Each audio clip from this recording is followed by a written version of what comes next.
Hello everyone, this is part 50 of What If Naruto Was the Devil Ninja, and I hope you guys enjoy this video and to like, to subscribe, to share, and check out the playlist, to see more comment down below. Now let's start the intro. They call me a god. They call me a god. They call me a god. Join my membership, the perks are great. It's in the description. Be sure to like and subscribe, it gives me more motivation. Enjoy. Because of their upcoming meeting with the vampires, Naruto was given a crash course about them in more detail than before. He already knew that Gasper was a half-vampire, otherwise known as a dhampir. It was just that he didn't actually care what Gasper was and so had never bothered looking into his race any deeper. Now he was beginning to regret that. On top of his schoolwork, his work as a high-class devil, and his duties as a boyfriend with several girlfriends, Naruto now was being given lessons from Rias and Revel about vampires. Rias had the greatest knowledge of vampires because of Gasper.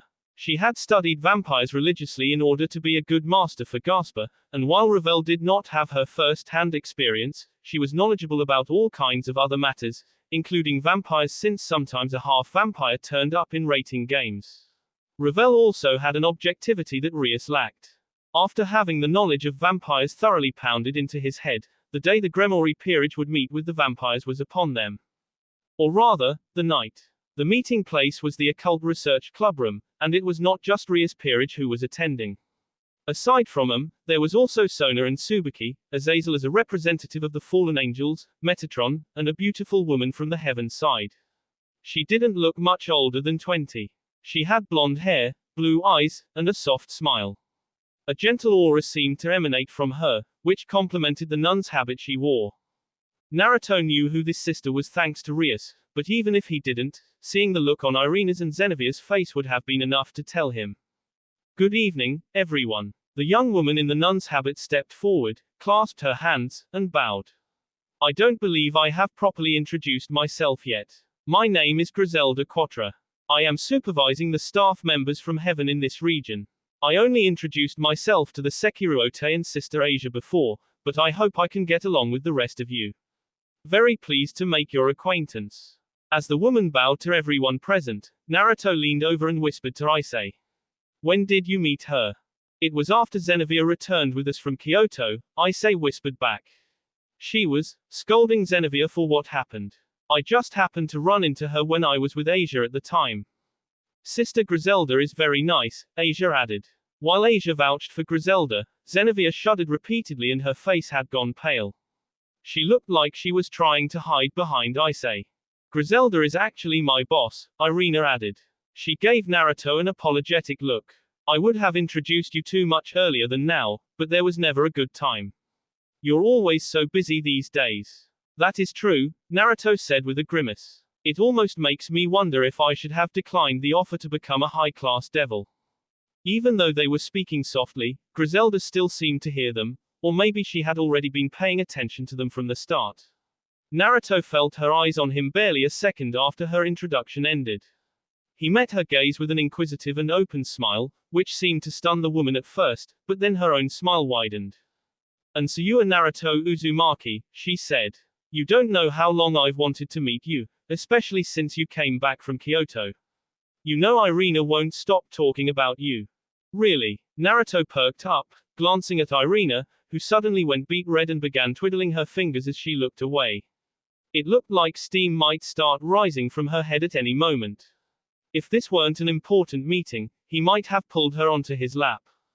That's not something you should say in front of others, Irina mumbled.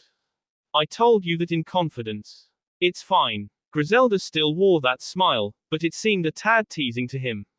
That man is your boyfriend, isn't he? I'm sure he already knows how head over heels you are for him. While Irina squawked with embarrassment, Griselda smiled at him. Please take care of Irina. Treat her well. You don't have to worry about that. Naruto thumped his chest. As long as this heart's still beating, I will always protect Irina. While his words caused no end of shame for Irina, Griselda merely laughed. Is that so? It seems I can rest assured, knowing my subordinate is in good hands. With that small interlude out of the way, the meeting renewed. Azazel and Griselda exchanged handshakes and pleasantries. Neither side contained any hostility. While Naruto had not been in this world for long, he knew that not long ago, these two had technically been enemies. It's a pleasure to finally meet Gabriel's queen, Azazel said. You're pretty famous. I hear you've been ranked among the top 5 most powerful female exorcists in the entire world. Griselda wore a humble smile as she stepped back after the handshake. Thank you for your kind words. It is quite the honor to have the former governor of the fallen angels know of me. Naruto learned from Issei, as the conversation between the bigwigs was going on, that Griselda hailed from Xenovia's home country. Since Gabriel governed the card suit of hearts, Griselda was known by many as the Queen of Hearts. The TLE seemed to suit her. According to Issei, she rarely ever showed up in Japan because she was constantly traveling between heaven and the Vatican. As Naruto learned more, he noticed how increasingly nervous Xenovia seemed to become. He wanted to let Issei know that his girlfriend didn't look well. However, Issei was already letting the woman squeeze his hand, and what a squeeze it was. The poor hand looked like it was being slowly crushed underneath a boulder. It was a miracle Issei wasn't squealing like a pig being said. Naruto could actually hear the ominous cracking sound of bones breaking. Maybe it was just his imagination. Still, that looked like it hurt. The conversation eventually came to an end, and Griselda finally seemed to notice Xenovia doing her best to hide behind Issei. Of course, Naruto was sure she had noticed this entire time and neglected to say anything thanks to the meeting being so important, but now that all pleasantries were out of the way, she was free to address this issue. It seems you really are ignoring me. Do you really despise me that much, Xenovia? Asked Griselda, taking the blue-haired beauty's face into her hands. It seemed like a very intimate gesture. Naruto was sure Yuri fans would have gone crazy, but he could see the fear in Xenovia's eyes. And no, of course not, it's just. Just what? No. Sorry, for not answering your calls. Naruto didn't know what was going on since he only met with Xenovia when training with Irina, but it sounded to him like this woman had called her and she'd ignored it. He glanced back at the woman. Griselda's pretty face was still smiling, but, maybe it was just him, but her expression seemed a bit ominous right now. After receiving the apology, Griselda let go of Xenovia's face and stepped back. I suppose that is fine for now. However, since I gave you my number, I expect you to at least give me a call. Is that understood? You should at least be able to have dinner with me every so often, right? Oh, of course. I will definitely do that. Xenovia nodded along with woman's words. The way those two acted made them seem like a pair of sisters. Xenovia would be the troublesome younger sister who forced her older sister to constantly look out for her. From what Naruto had seen thus far, Xenovia could be rather haughty at times, but now she was acting like a meek little girl. The introductions soon ended, and all that was left for them to do was wait. Naruto spent most of his time speaking with Irina and Ravel. Rias was calmly sitting with her hands in her lap, eyes closed. Akeno was next to her.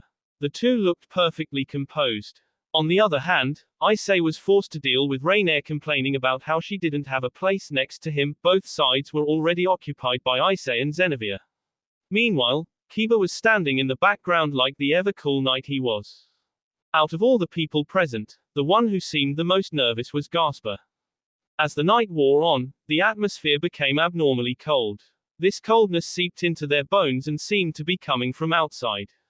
Ravel gripped Naruto's hand, and Lafay, standing behind them, came closer. Rias stood up and looked in the direction of the entrance, her face composed as always. She glanced at Kiba, who bowed and left the room to receive the guests. It looks like our guests have arrived. Vampires always emit a cold presence wherever they go, Rias explained. As Rias spoke, Naruto recalled what he'd been taught about vampires. They were creatures who could not enter a building that they had not been invited into, didn't appear in mirrors, and didn't have shadows. They couldn't cross running water, hated garlic, were weak against symbols of the church, and couldn't heal from injuries unless they slept in a coffin. He wondered if that was all true. It sounded weird if you asked him, not that anyone would ask him. In either event, he was really curious to meet these vampires. Since it was time for the meeting, Naruto and the other servants of Rias stood up and lined up behind her to welcome the guests. Ravel and Luffy, as a member of Naruto's peerage and his contracted mage respectively, stood beside him. Irina went over to Griselda, though she glanced at Naruto every so often. Meanwhile, Shinra stood behind Sona. Out of concern, Naruto glanced at their resident vampire. Gasper did not look like he was doing well. There was a complicated expression on his face, like he was trying not to grimace and at the same time afraid. Naruto remembered hearing about how the pure-blood vampires had chased him out of his home, so maybe he didn't like the idea of meeting his kin, though he'd already heard the vampires coming were not a part of Gasper's family. A knock soon sounded at the door. "I have brought our guests." Kiba opened the door and walked inside, holding it open for the guests, his demeanor the picture-perfect gentleman. The person who walked through the door after him looked like a very beautiful doll. She wore a dress that made Naruto think of a princess. It was red, black, and white, with numerous frills as it trailed down to her knees, rustling as she moved. The red of her dress was the color of fresh blood, which caused her pale skin to stand out in stark contrast. Having been surrounded by beautiful women since coming to this world, and having slept with many of those women, Naruto could appreciate this girl's incredible beauty. At the same time, her pretty appearance seemed almost artificial, like she'd been created by someone to embody the definition of beauty. That was why Naruto thought of a doll as he looked at her. She had wavy blonde hair and the paleness of her skin was so pure and white that she didn't look alive. It was different from Gasper, who was only pale because he shut himself indoors all day. Her eyes were an even darker shade of red than Gasper's as well. Now curious to see whether it was true what everyone said about vampires, Naruto looked down at her feet. "No shadow," he muttered. "Whoa. So it was true. Crazy." Behind the girl was a man and a woman, both wearing suits. Naruto guessed they were her escorts or bodyguards. They were both as pale as the girl, though they lacked her refined beauty. A cold and sharp presence like a drawn sword was coming from them both. One thing Naruto noticed that startled him was that he couldn't sense anything from them when he used his senjutsu ability to sense life. It was like they were blank spots in his presence. The young girl grabbed the hems of her gown and curtsied toward Rias and the others. "How do you do, people of the Three Factions Alliance? I'm honored to meet all of you." Her eyes flitted from Rias to Azazel to Sona, and then, oddly, to Naruto. Especially the younger sisters of the two Mouse, the former governor of the Fallen Angels, and the most recent person to become a high-class devil. "My name is Elmenhild Galnstein, but you may call me Elman." "What an odd name," Naruto muttered in a whisper so soft only Ravel and Luffy could hear it. While Ravel sent him an aggrieved look, Luffy snickered. At Rias' urging, Elman moved into a seat across from her. The way she daintily sat down with her knees together, hands in her lap, and back straight was the quintessential appearance of a noble. It was so refined that Naruto even thought this girl beat out Rias and Ravel simply in terms of elegance. He wondered if that meant she was older than she looked. Is this the fabled legal loli I've heard so much about? Naruto rubbed his sore stomach as Koneko removed her elbow from it. He sent her an aggrieved look, but she merely stuck out her tongue. "Galnstein, if I'm not mistaken, you belong to one of the two largest of vampires. It's the household that is ranked as one of the highest among the Carmilla faction," Azazel said, cupping his chin and giving the girl a thoughtful once-over. At that moment, Akeno pushed a cart next to Elman and began setting up the expensive tea set for her.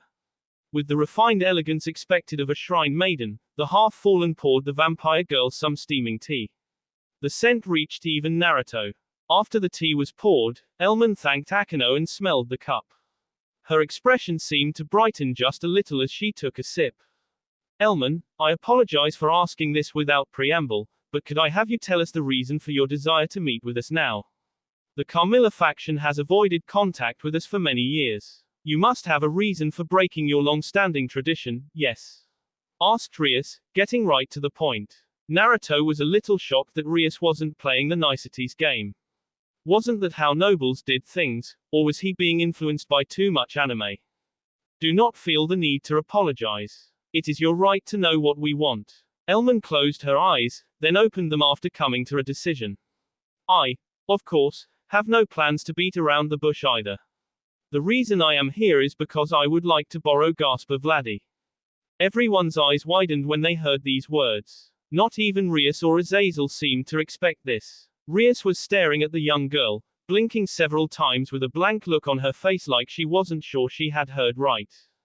Gasper was trembling, a shudder that went from his toes all the way to his head. Naruto wondered what they wanted this boy for. Could it be due to his unique abilities? A straightforward answer to a straightforward question. I'm glad you aren't planning to beat around the bush. Azazel wore the same smirk as always. However, I would like it if you could explain why you need him in more detail. Has something happened that requires his presence? Of course. The reason we're here is because something has happened in our world that caused our sense of values to crumble. Elman paused to give Azazel a long look. You may already know about this. I'm sure the information has leaked by now, but a Dhampir appeared in the Teepa's faction that possesses a Longinus.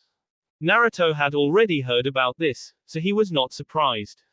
At the same time, he couldn't help but imagine this situation was going to become more complicated than it appeared on the surface. After all, Rizvim had some relation to the vampires. Azazel narrowed his eyes. So which Longinus is the Teepa's faction in possession of? Maybe it was because they were speaking of the Longinus, the strongest sacred gears in the entire world, but everyone in the meeting room had grown tense. Ravel was clutching his hand, and even Koneko had grabbed his other hand. Lefay was grabbing the back of his shirt. Irina's knuckles had turned white as she clasped her hands harder than she probably intended. There wasn't a single person in this room who did not seem at least somewhat nervous. I'm sure you already have a guess, Elman said with a sigh. Most of the 13 Longinus have already been accounted for. When Azazel said nothing, she smiled. The Longinus that appeared within the Teepa's faction is the Sephiroth's Grail. Azazel narrowed his eyes. I can't believe it. Out of all the sacred gears to appear among the vampires, it was the Holy Grail. The one used in the Last Supper, the one which received the blood of Jesus Christ. There are many legends surrounding the Holy Grail. The Longinus known as Sephiroth's Grail is no mere holy artifact, however. It is a masterpiece that can turn the very principles of life on its head. You said your name was Elmenhild, right? What could the vampires be seeking by using that? They seek perfection, Elman answered. When no one said anything, she continued. A body that won't s. A perfect body. Even if their hearts are espered with stakes, even if you place a holy cross on their b, even if they don't have coffins, even if they walk under the sun, they will not be destroyed. That is what they have attained. However, right now the power of the Holy Grail is incomplete. They are currently trying to become creatures with no weakness and have abandoned their pride as vampires. We are planning to execute them before they can further corrupt our way of life. Elman's eyes darkened as she spoke. There was an intense hatred emanating from her eyes. No one spoke for a while, absorbing the information. Naruto used that moment of peace to look at Gasper. The young Dhampir was pale, paler than Naruto would have expected from something like this. He wondered if the knowledge about what was happening affected him. Maybe he didn't dislike vampires as much as Naruto assumed. So the Carmilla's side doesn't approve of how the Teepa's faction has rejected the vampires' way of life and the assaults they initiated. Well, I suppose that is natural. Anyone would become upset if they were suddenly attacked, Azazel said. Elman nodded once. Yes, you're exactly correct. In either event, our aim is, she looked at Gasper, her blooded eyes meeting his lighter shade of red, to stop the Teepa's faction from further destroying everything we know by borrowing Gasper Vladdy's power. Naruto leaned over to whisper to Koneko. Which power is she talking about? Hell if I know. Koneko shrugged. You were not there when it happened since you were in the Phoenix territory, Kiba whispered to him. But Gasper awakened his power when the evil dragons and the Chaos Brigade attacked the underworld. Gasper can now use the powers of darkness to engulf an entire city and devour everything inside of it. He can also transform into a giant beast, a 5-meter tall monster with a dragon's head. It's quite something to witness. I'm sorry I didn't get to see that, Naruto mumbled softly. While Kiba explained what happened to Gasper while Naruto was fighting against the evil dragons alongside Koneko and Ravel, the conversation between Elman and the others continued unabated. Does the reason you wish to use Gasper have anything to do with how he's a vampire from the House of Vladdy? Rias asked. She spoke with calmness and poise, but Naruto could tell she was furious because she had placed her cup down and was gripping her skirt. She'd always been protective of her servants, And now she was being asked to let someone borrow one of them to fight in a war between the two vampire factions. Elman gave Rias a meaningful smile, like she knew full well how Rias felt. That is indeed part of the reason. However, the bigger reason is because we want Gasper Vladdy's power. We heard that the power sleeping inside of him has finally awakened. Her answer caused Rias to freeze as everyone else sucked in a breath. Elman continued. We're planning to solve the dispute between vampires by using the strength of vampires only. For that reason, we would like to borrow Gasper Vladdy's power. And what power is that? Asked Rias. Everyone gazed at the vampire girl, who remained calm despite being stared at by so many superpowers. Anyone else would have been shaking. This girl was cool as a cucumber, however, and calmly took a sip of tea to give herself time to answer. There are occasionally rare instances when those born from our kind have the ability to suppress normal vampires. We mostly see this from Dampirs. Gasper Vladdy is also one of those rare few who have this ability. Elman set the teacup back on the small plate with a soft clink, shifted in her seat, and continued. Let us get back to the Holy Grail. The one who possesses it is exactly what we despise, a Dampir. Her name is Valerie Teepers, and she is currently the supposed leader of the Teepers faction. That can't be. Gasper suddenly cried out, startling everyone. You're lying. Valerie wasn't born with a sacred gear like me.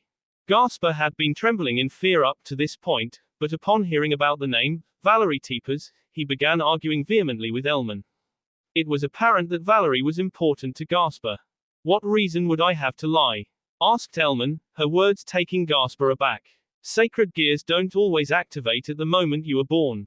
Sometimes a trigger is necessary to activate it. Valerie was no different. We assume she awakened her powers recently, so perhaps that is why you did not know about it yourself. Naruto glanced at Issei. His friend was living proof of this. He'd gone his entire life as a normal person with no powers until he was ked by Rainier and reincarnated as a devil. I'm guessing the Teepers faction hid the fact that they have the Sephiroth's Grail before we could confirm it. How pathetic. It's pretty bad form for vampires who detest holy powers to hide a holy relic like the Holy Grail, Azazel said. I have the same opinion as you, Elman said with a nod. She then looked at Gasper, and this time, the young Dampir did not look away. Gasper Vladdy, do you not hold a grudge against the House of Vladdy? They exiled you. You should revile them. With your current power, it would not be impossible to finally gain your revenge. I'm satisfied being able to stay with everyone here, Gasper said, looking away. I don't need anything else. I just want to stay with Buku and the others. Hybrid, Elman said, and the words caused Gasper to look shocked and repulsed. Elman, seeing this, spoke again. Mixed breed, the hated child, a fake, what did those people call you when you were living in the Vladdy's household, I wonder? The only one you became close to was the half-breed from the House of Teepers, Valerie. Isn't that right? I was told you and Valerie worked together when you were younger, that you both helped each other. Do you not wish to stop her now? Your kind detests and hates Dampirs, but wasn't it originally the selfish actions of you vampires who took humans, used them for their own pleasure, and forced them to bear children? Asked Griselda, who had been silent up to this point. She did not give Elman a chance to speak. The church were the ones who made countermeasures against your kind because of your insatiable greed and lust toward us. If at all possible, I would prefer it if your kind never got involved with us humans. She spoke in a gentle manner, never once breaking her smile, but that was what made her so scary. Anyone who could smile like that while speaking of issues like this was dangerous. Elman hid her mouth behind her hand. I do apologize for that, but hunting humans is the true nature of our kind. Aren't angels and devils the same? You attain something from humans by granting their wishes, and you need humans to believe in you just to exist. Aren't we supernatural creatures, the weak ones who can only live by using humans as our food source? Her words caused Naruto to clench his hands. He had been standing silently behind Rias up to this point, but he was sorely tempted to speak up now. This girl thought of humans as food, had called his cute kohai, hated child, and a mixed breed, like it was a matter of course, but she wanted to use that same hated child's power. In her Fing dreams. As Naruto was silently debating whether he should speak up, Elman called out to one of the bodyguards behind her, who took out a docent and handed it to her. I did not come here empty-handed. I have prepared this docent, which should satisfy you, she said, handing the docent to Azazel. After looking through the docent, Azazel released a weary sigh. So in exchange for Gaspar's help, the Carmilla faction is willing to have a peace conference with us, huh? That is quite the tempting offer. No one knew what to say when they heard this. Even Rhea seemed shocked that Elman had such a trump card ready. A peace conference. Up to this point, the vampires had avoided allying themselves with the three factions alliance despite numerous attempts made by their side to bring them into the fold, and now they were saying they'd be willing to sue for peace if Rhea lent Gaspar to them. It was a hard proposal to refuse. Rhea, with her obligations as the little sister of Syrex, could hardly say no out of hand. So this meeting today was for diplomatic reasons. Would I be correct in assuming you were dispatched as an envoy? Asked Metatron. Elman smiled at the Archangel's question. That is correct. Our queen is distraught over the war we have been having with the fallen angels, the church, and heaven. It's been going on for too long, and she says that she wishes to broker a truce between us. When Elman said this, Azazel cracked his knuckles as veins protruded from his forehead. You seem to have gotten the steps wrong, Missy. When negotiating, the treaty for peace comes first and the issues regarding the Longinus should come after. It sounds to me like you won't agree to peace unless we help you. That is what we call extortion.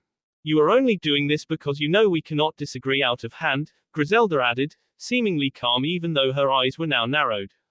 The three factions alliance has been suing for peace with each faction without discrimination. Our reputation among the other factions will plummet if we don't agree to your proposal. Rhea's body was shaking by this point, and some of her demonic power leaked out, but Sona placed a hand over the redheads to calm her down. Elman smiled at everyone's reaction as if she was truly happy. That is not true at all. We merely wish to resolve this crisis before suing for peace. We can't negotiate peace if all the vampires are not on board with the idea.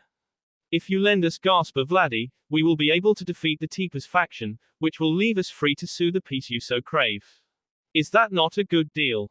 Just by lending us one person, you will gain the alliance you covet so much. While it did indeed sound like a good deal when looked at it from that perspective, Naruto had a lot of issues with this girl and her attitude. He was finally unable to keep quiet.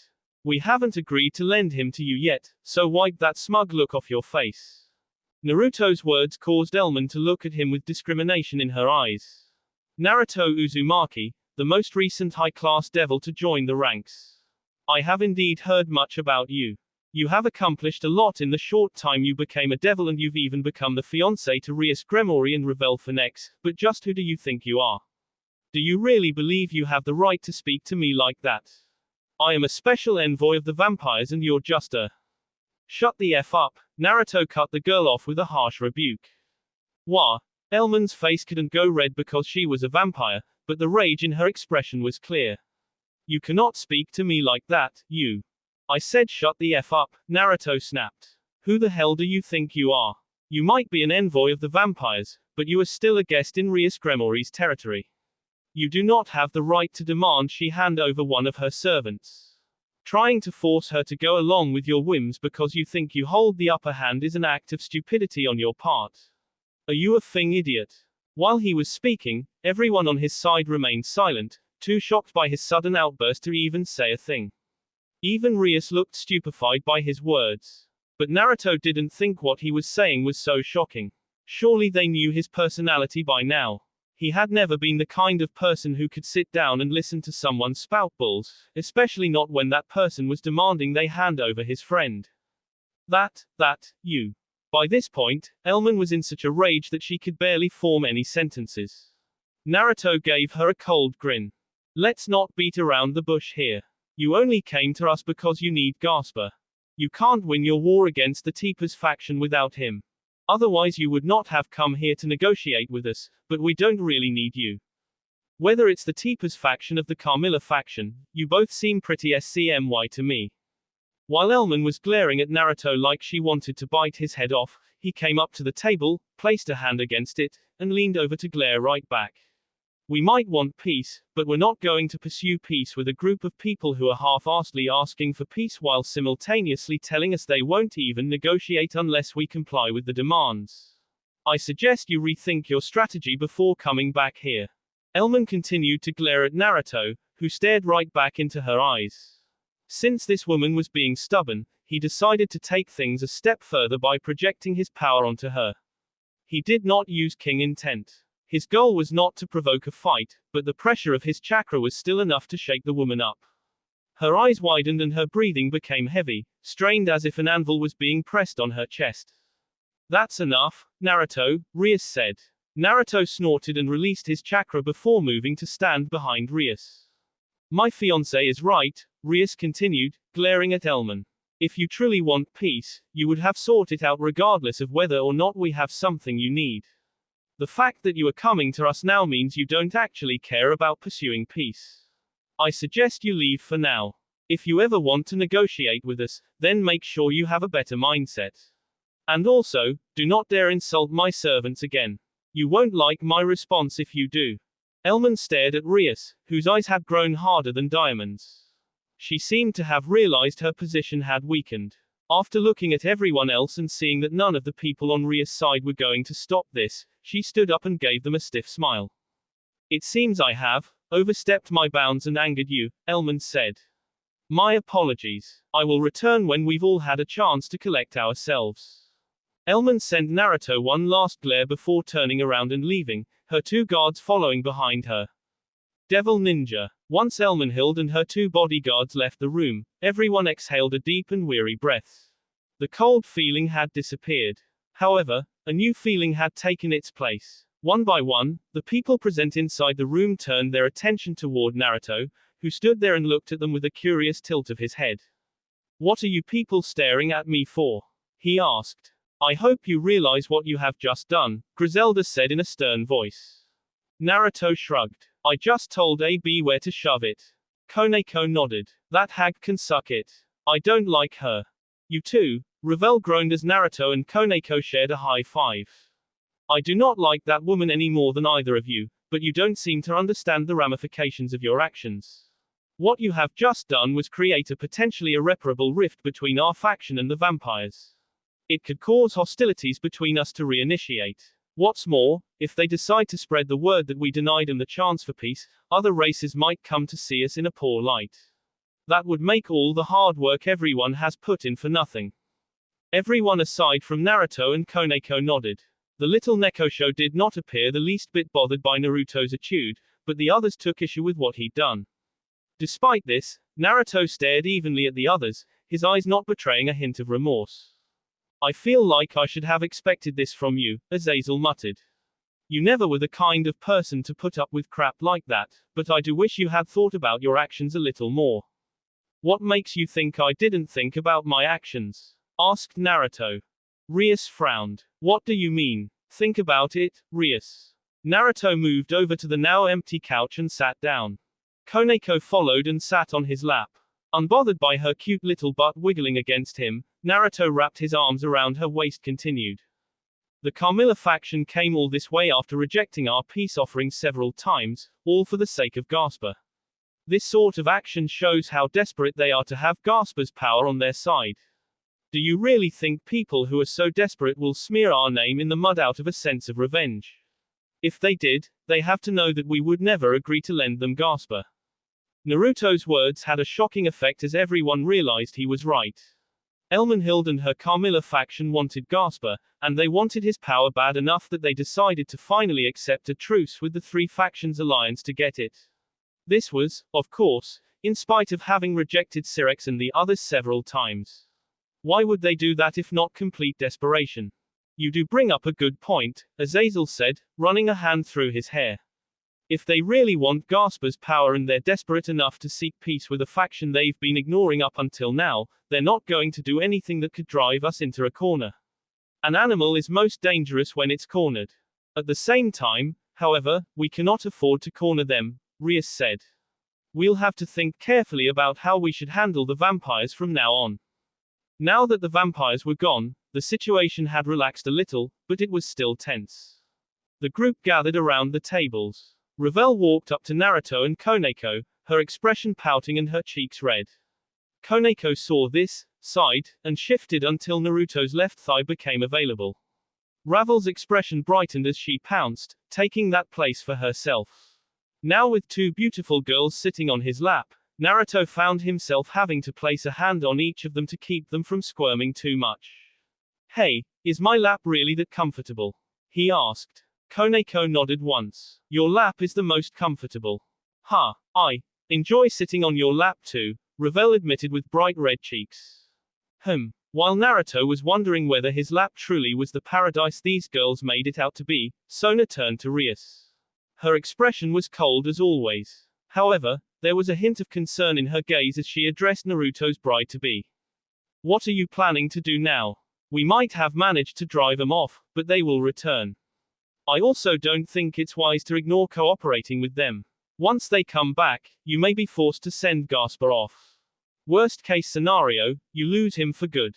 Gasper's expression as Sona spoke was a mixture of grimace and conflict. He had to know Rias was not going to use him or let anyone else use him, but it was true that they wouldn't be able to put off the vampires forever. What Elmenhild had said was true. They were trying to promote peace. How could they decline the vampires' offer now that they were finally willing to take part in it? Gasper, Naruto suddenly called out. Why yes? Asked Gasper. What do you want to do? Everyone looked at Gasper, who trembled at being observed by so many people. However, perhaps as proof of how strong he'd grown, the young Dhampir did not hide inside his box. He took a deep breath, then spoke in a trembling voice. I want to go back. While his voice was soft and his body trembling like a scared rodent, his eyes were filled with determination. I don't plan to return to the vampire world. This is my home now. But I do want to save Valerie. I am indebted to her. It was only thanks to her that I escaped from the castle and was able to reach this place. Everything I have now, my kind master who saved me, my senpai who I can rely on, and my friends who play with me, I would have never gotten any of that if it wasn't for Valerie. Knowing that I'm so happy and blessed while she is trapped inside that castle and suffering makes me sick to my stomach. I'm sure she's being treated horribly. Naruto and Issei were both stunned. They knew the most about Gasper aside from Rias, but not even Rias knew everything they knew because she was not a man. As men, Naruto and Issei had spent a good deal of time with Gasper, bonding as men. They had taught him a lot. Naruto especially had done his best to teach Gasper the meaning of true strength. Right now, Gasper was showing how much he had grown. I want to save Valerie. He looked at Rias. I don't plan to I will save Valerie and come back here. While no one said anything for a while, all of them stunned by Gasper's sudden declaration, Rias was studying Gasper with a very soft and tender expression on her face. She stood up and placed her hands on Gasper's shoulder, then pulled him into a hug. I understand how you feel, she said at last as she petted his hair. However, before you head out, I plan on going there myself. We will wait until Elmenhild comes back with a more agreeable attitude, but once we have worked out a deal, I will sit down and talk with the vampires from the house of Vladdy personally. We can have you come over later. I don't think it will matter much if I go first. It had been a while since Naruto had seen those flames in Rias' eyes. These days, he was used to seeing flames of her passion, but this was different from the eyes she gave him in the bedroom. So we're going to visit the vampires, huh? Said Naruto with a grin. Sounds fun. Rias shook her head. No, Naruto. I'd like all of you to remain here on standby. If something happens and the situation goes south, I'll be relying on you. Those words caused Naruto to frown at her, but he didn't dispute her decision right away. She was his master. However, she was also his fiancée. His desire to protect her conflicted with his desire to follow her instructions. Can you explain why? He asked at last. Rias raised her hand and extended 2 fingers. As Gasper's master, it is more appropriate for me to visit them personally. If someone else went, it could be taken as a declaration of hostilities, but I can merely visit out of concern for my servant and no one would be the wiser. Of course, there are 2 main reasons I'm having all of you stay on standby. The first is that by leaving you all here, you can take action without me if something does happen. There's a chance someone might attack our home while I am gone. The second reason, Rias glanced at all of her servants. If something were to happen to me, I'll be counting on you to be my reinforcements. Are you expecting something to happen? Asked Kiba. Rias wore a grim smile. Of course I am. It would be best if nothing happens, but based on everything we have already been through, there is a good chance we will get dragged into whatever problems the vampires are having. There are too many precedents of this happening already, like your trip to Kyoto. We also cannot forget that Risvim Lucifer has some kind of deal with the vampires. That is, I'm hoping for the best, but I am going to expect the worst. It looked like Rias had grown a lot too. She made this decision swiftly, without even a hint of hesitation. It made Naruto pretty proud. However, I think you should at least take someone, Naruto said. In the event that something does happen to you, we won't be there right away, so you'd have to rely on yourself for protection. Rias looked like she was about to say something, but Azazel chose this moment to interrupt them. I agree with Naruto on this matter. It seems to be that both the Teepas and Carmilla factions have deep secrets they wish to hide. When Elmenhild was talking to us just now, I could tell she left out a lot of information. Not taking your entire peerage is a good idea, but going by yourself is not. There was no way Rias could dispute this man's words. They made too much sense. With a slight frown, Rias nodded once. I understand. I still wish to keep my forces to a minimum so as not to arouse suspicion. I plan to take only Yuto. As my knight, I believe he is well suited toward protecting me. Is that okay? I have a question. Naruto raised his hand. Why is Yuto going and not me? Don't you think it would be more appropriate for your future husband to be your guard? Are you jealous? Asked Rias. Should I be? Of course not. You know there's no one else for me besides you. Then I'm not. Naruto shrugged. However, I would still like to be the one protecting you. Not this time. Rias smiled at Naruto. While Akino is my queen, you are my husband.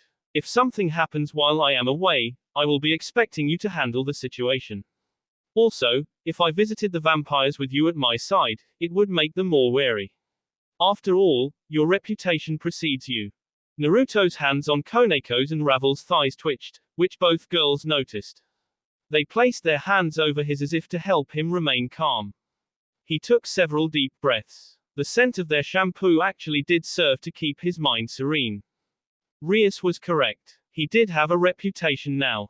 Even Naruto could not deny that he'd accomplished a lot of noteworthy feats ever since defeating Riza for Nex. He'd fought against gods, rescued the leaders of the three factions alliance, helped broker peace with several factions, saved the leader of Kyoto, and became the Chaos Brigade's most hated enemy. If he went with Rias to the vampires, they would be wary. As Naruto was trying to think of what he should say, Azazel cracked his N and stepped forward. I also plan on traveling to the vampires' territory. I plan to meet the Carmilla faction first. I will at the very least make it so we can dispatch members of Rias' peerage to help settle the dispute between the two factions. I'll also bring them some gifts. That should at least take the edge off them. Naruto had learned the importance of gift giving from Rias' mother during his training as a high-class devil. Gifts were not only a great way to show your wealth but also your sincerity. The better and more expensive the gift you brought, the more sincere you were, or something like that. It was still a little baffling to Naruto. He was used to showing sincerity through his actions, but that didn't fly in noble society. But won't they be even more cautious if you go, sensei? Asked Issei. Rias Buku is important, but she's still considered inexperienced by many and won't be taken as a serious threat. On the other hand, you're the former Governor General of the Fallen Angels. It was a good point, but Azazel already seemed to have thought of an answer. Maybe, but it is better for me to go than someone from heaven and the church.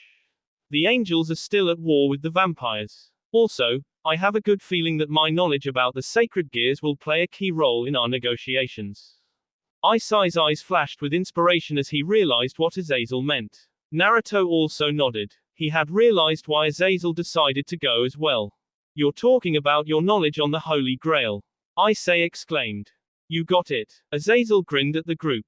The group who came here today were mainly here because they wanted to speak to me about the Holy Grail. I imagine they would have requested an audience with me alone if our negotiations hadn't broken down before then. He glanced at Naruto, who merely shrugged, then shook his head and turned to Griselda and Irina. You two should tell Michael about what happened here. There's definitely something fishy going on here. The Holy Grail, the vampires, and Risvim Lucifer, these three are somehow connected, and I have a feeling we won't like it. Griselda gave him a slow nod. I understand. Lord Michael said he plans on sending his Joker if something happens, though I hope we can avoid the worst case scenario. While Naruto and the others didn't know much about this Joker, Azazel looked like someone had sucker punched him in the face. His eyes widened in shock. Can you really send someone like the Joker so easily? Well, I guess this is a pretty normal reaction after everything that's happened, and I can't deny that having him on our side will increase our chances of survival. Since the Holy Grail is involved, having his help could turn the tides in our favor without suffering severe casualties. That is the reason Lord Michael is thinking of sending him to help. Joker is man of leisure. He's constantly wandering off to sample a variety of delicacies from around the world. There are times when we cannot even get into contact with him, and he causes even more trouble than Xenavia here, but he is still the most powerful force of the church and heaven after the archangels, Griselda said with a mild voice. Naruto pressed his face against Ravel's back and closed his eyes, taking a deep breath as her gentle scent pervaded and calmed him down. He didn't think he'd ever met Michael's Joker before. He wondered what kind of person this man was. Well, that aside, it looked like everything had been decided. Rias and Kiba would travel to the house of Vladdy, Azazel would visit the Carmilla faction, and the rest of them would remain on standby until they were needed. Naruto hoped nothing would happen while they were away. He did not like the idea of Rias going off without him, but he also didn't have any room to argue since he'd done that before as well. He didn't want Rias accusing him of being an overprotective house husband either. However, while Naruto didn't say anything about the plans they had made, a small ball of unease had settled in the pit of his stomach. After everything they had all been through, he knew better than most how easily S could hit the fan. Devil Ninja. Several days had passed since the vampires came to visit and demanded they hand over Gasper. They had not seen the vampires since that time, but Naruto was sure they were still around. After all, they didn't get what they wanted out of the negotiations last time. They had no choice but to return to the negotiation table. At the moment, however, none of that mattered because Naruto was seeing the result of Koneko and Gasper's training with Kuroka. Boom! Naruto bent his knees as the earth shook. The training ground they were using was built deep underneath the ground. It didn't look like a normal training ground with sparring mats and training equipment. Larger than a normal dojo by at least several hundred meters, this training ground contained many different types of terrain, including forests, deserts, and rivers. At present, Naruto, Gasper, Koneko, and Kuroka were in the middle of the desert terrain. Naruto was standing several meters from Koneko, who had just pulverized a boulder 6 times her size, reducing it to dust with a single punch. Her body was covered with a strong aura of ki. White energy wafted off her body like steam. Her fist was still extended from her punch, but she soon retracted it. Nyahahaha. Well, what do you think? Am I a genius, or am I a genius? Asked Kuroka. This is very impressive, Naruto admitted. That was Tuki, right? That's right. Kuroka nodded once as she thrust out her chest. People who are trained in senjutsu use Tuki by controlling their life force. A lot of what I've been doing with Shirone's training is to help her utilize her ki better and increase her proficiency with Tuki. You did a great job helping her learn senjutsu, but your methods were haphazard, so we had to learn some things from scratch. However, I can now say she has greatly improved. Naruto wanted to tell this blasted cat that he did everything he could with the knowledge he had, but he couldn't deny that his results with Koneko's training were not nearly this good. Koneko had always been strong. That was a result of her strength as a rook. However, that sort of strength paled in comparison to what he was seeing now. Koneko took a deep breath, relaxed her stance, and turned to him. She looked at him with an expectant expression on her face. With a grin, Naruto walked over to her and reached out to begin stroking her twitching cat ears. That was amazing, Koneko. You're gonna kick ass in our next rating game. I'll be sure to beat our opponents like a pervert beats his meat. I'm not sure how you came up with that analogy, but I'll be counting on you. While Naruto was pampering Koneko, Kuroka and Gasper looked at him, one pouting and the other trembling with uncertainty. Realizing what they wanted, Naruto stopped petting Koneko and turned to them. I'm guessing this isn't all Koneko and Gasper have learned? He asked. Of course not. Kuroka once more thrust out her chest in pride. The way her superlative bosoms bounced was impressive. For Gasper, I have been teaching him hand-to-hand combat. Shiron makes a great sparring partner because she's strong but still young, so I've been having him regularly fight to help him sharpen his combat instincts. Nodding once, Naruto suggested the two of them have a spar so he could see the results of their training. Koneko and Gasper stood on opposite sides of an empty space. Kuroko was the one who signaled the start of their match. Naruto narrowed his eyes when Koneko started off by firing senjutsu blasts at Gasper. The white bursts of pure energy flew forward, but then they suddenly stopped as Gasper used Forbidden Balor View to control their time. Seconds later, darkness erupted from the ground and swallowed the energy whole.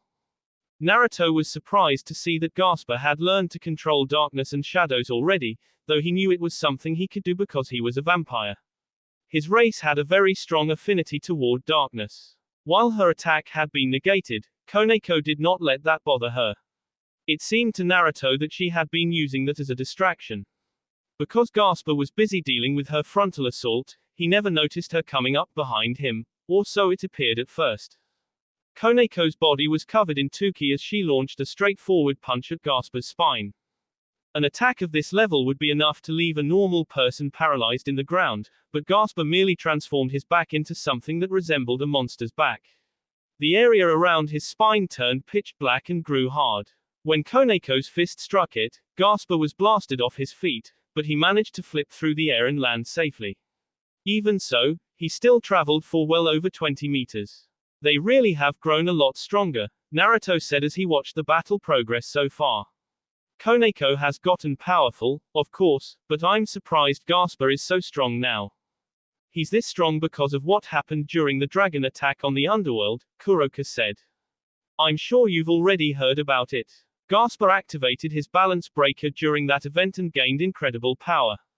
He still hasn't mastered it, but he can create partial transformations for at least a split second to grant him explosive power and defense.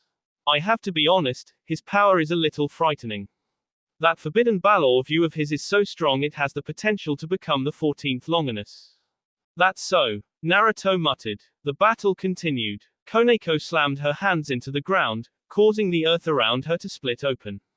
A large fault line traveled from her fist to Gasper, opening a deep chasm that Gasper would have fallen into if he hadn't flapped his wings and flown into the air. However, being airborne came with its own set of disadvantages. Namely, it left him open to attack.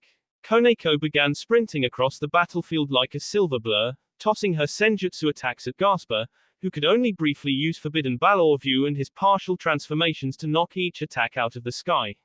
It looked like this had become a battle of attrition. Whoever ran out of power first would be the loser.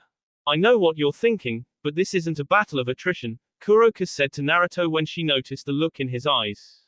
Shiron isn't going to fight against a vampire like that, and Gasper won't want to battle Shiron like that either. It would simply exhaust them both. As she spoke, Gasper's body exploded and turned into a flock of bats that scattered in all directions. Koneko stopped attacking. Most people would have become confused with so many bats flying everywhere, but Koneko merely closed her eyes and took a deep breath. Naruto felt a tingle run down his spine as he realized she was using senjutsu to sense Gasper. Koneko's eyes snapped open a second later. Naruto couldn't be sure, but he thought he sensed an unusual fire appearing in her eyes, like her determination to win had suddenly manifested itself. Looks like it's coming, Kuroko said. Naruto glanced at her. What's coming? Nyahahaha. Something good, was all Kuroko said as she smiled at him. At that moment, power erupted from Koneko's body, an explosion of energy so intense Naruto had to cover his face to protect it from the debris she sent flying. Through the cracks between his fingers, he watched as Koneko suddenly grew taller, growing by at least 20 centimeters if not more. Not only did she grow taller, but her bust and hips also increased several sizes. Naruto knew she had a B cup, he wasn't sure exactly how big, but he'd fondled her BS enough times to know her general size. Now it looked like her B size was bordering on E cups. The clothing Koneko was wearing was similar to Shrine Maiden clothes. Her kimono shirt suddenly burst open as it strained against her bust, though it thankfully didn't. Even so, the amount of cleavage she now revealed astounded Naruto, who felt like his eyes might explode from their sockets. Her knee-length skirt likewise turned into a short skirt that showed her perfect ass and what he would have called childbearing hips. Because she was much bigger now, her underwear couldn't withstand the increase in L, meaning her genitals were now exposed. She didn't seem to care as she completed her transformation from a small cutie to a busty beauty. What is this? Naruto asked in stunned silence. This is the result of her training, Kuroka said proudly. We call it Shiron mode. She makes herself grow older by gathering the nature-based ki from her surroundings and synchronizing it with her tuki. While she's in this form, Shiron can use her Nekomata powers without restraint. Kuroka looked at her sister with a wide smile. She still has a long way to go, but if she keeps this up, she'll eventually surpass me. Naruto didn't say anything as several strange-looking wheels appeared around her. Each wheel was huge and covered in spiritual flames. Naruto could sense the incredible purifying abilities of these flames and realized why she had summoned them. Whatever these things were had powerful purification powers, which were a vampire's greatest weakness. In response to Koneko's sudden transformation, the entire area around them became engulfed in everlasting darkness. Several eyes appeared along the ground. They were creepy and large. Naruto immediately realized these were the eyes Gasper used to freeze someone in time, but it looked like this technique did not work on Koneko, whose powers had increased so much they distorted the atmosphere around her. When it became clear Forbidden Balor View wasn't working, the darkness around them twisted and wreathed, transforming into several twisted-looking monsters. There must have been at least 100 of them. They all charged at Koneko, who merely eyed the creatures with a cold gaze before she swept out her arms. In that moment, the giant wheels flew forward as if controlled by her will, slicing into the monsters and purifying them. Koneko's power of purification is a vampire's greatest weakness, Kuroka said as Koneko demolished the monsters around her without even moving. She has a huge advantage over Gasper when she uses Shiron mode. Even with him using Forbidden Invade Balor the Beast, he has barely won any of the spars when they become this intense. So Koneko is stronger? Asked Naruto. Not stronger necessarily. Kuroka shook her head. In a straight-up fight, I think Gasper might be stronger, but Shironsuke is his antithesis. Naruto understood what she meant. Gasper had more power than Koneko thanks to his sacred gear and balance breaker, but Koneko's specific abilities were Gasper's weakness, which balanced out their strength, making them about equal. However, if Gasper wasn't a vampire, Koneko might not have been able to contend with him.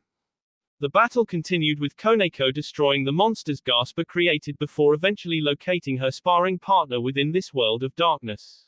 She threw one of her wheels with incredible power. The atmosphere exploded as the wheel rocketed toward a specific area, which distorted when it came near. While the wheel was knocked out of the sky by a giant hand. Black steam rose from the hand and a loud roar echoed from the beast that suddenly appeared. So that is Gasper's form when he's using Balance Breaker, Naruto muttered in awe. Damn, that's impressive. It looks impressive, but don't you think Shiron's is much more impressive? Asked Kuroka. Koneko is definitely way hotter like this. Naruto nodded once. I can't deny that at all. But if we're going for visual impact in battle, I think Gasper's frightening appearance would win out. HMPH. Koneko and Gasper were standing several dozen meters from each other, one erupting with the power of darkness and the other bathed in white radiance. Neither side was willing to back down.